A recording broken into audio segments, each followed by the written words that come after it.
নমস্কার বন্ধুরা, পারমিতার খানা খাজানার আর এক নতুন পর্বে আপনাদের সকলকে স্বাগত জানাই।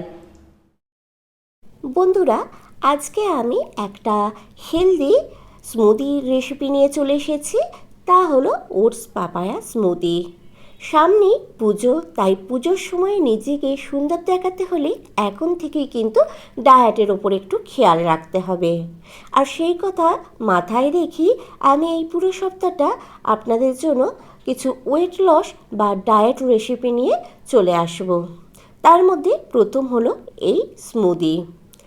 এগুলো ফলো করে আর কিছু এক্সারসাইজ ফলো করে কিন্তু অনায়াসেই ওয়েট মেনটেন করা যাবে কিংবা ওয়েট লস করা যাবে। তাহলে চলুন ঝটপট দেখে নেওয়া যাক আজকের এই রেসিপিটা।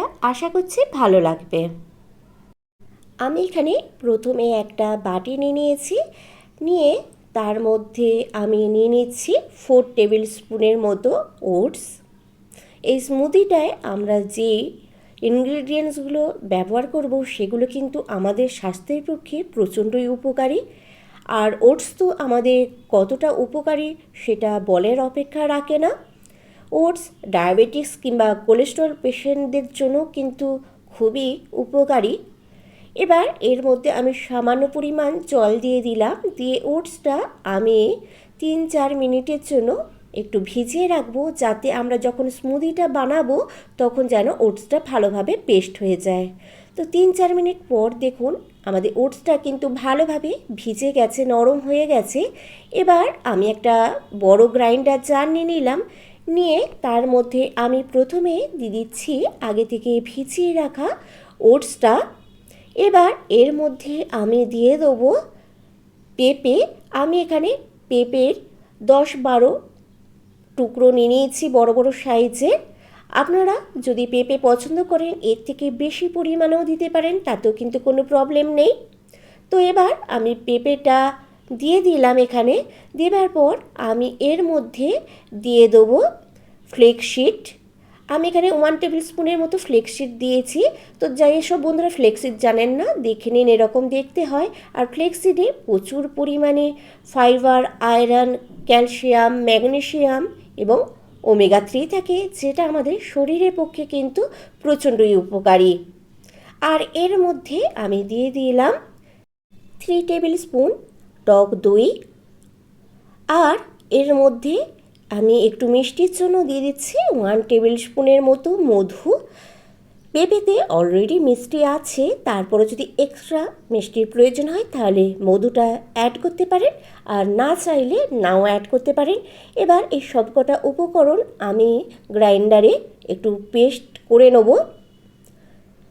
পেস্টের সময় যদি সামান্য পরিমাণ জল দেওয়ার প্রয়োজন হয় তাহলে আমি জল একটু অ্যাড করব, কেননা এই স্মুদির ঘনত্বটার উপর ডিপেন্ড করছে। যদি প্রয়োজন হয় তো দেবো, না হলে নাও দিতে পারি। তো দেখুন আমাদের কিন্তু স্মুদিটা একদম রেডি হয়ে গেছে। আর আমি পেস্ট করার সময় কিছুটা পরিমাণ জল অ্যাড করেছিলাম।